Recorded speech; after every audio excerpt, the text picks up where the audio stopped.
Welcome to the Genius Factory. Enjoy the video. In this video, I will show how to make cream horn molds. Start by gathering tools and preheating the oven to the right temperature, about 190 degrees C, for flaky results. Make cones from metal or tightly wrapped tin foil, then chill them briefly so dough adheres. Roll pastry thinly, wrap with overlap, and brush with egg wash. Bake until golden brown and fully crisp, then cool before filling.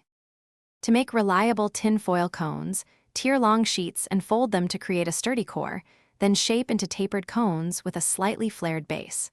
Wrap tightly around a smooth, tapered form or wooden dowel to avoid seams that open during baking.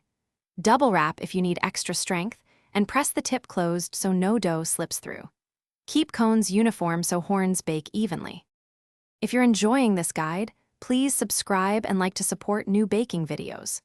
Quick recommendation: the Owala water bottle keeps you hydrated during long baking sessions and fits easily in most kitchen counters, making it a handy companion while you craft pastry molds.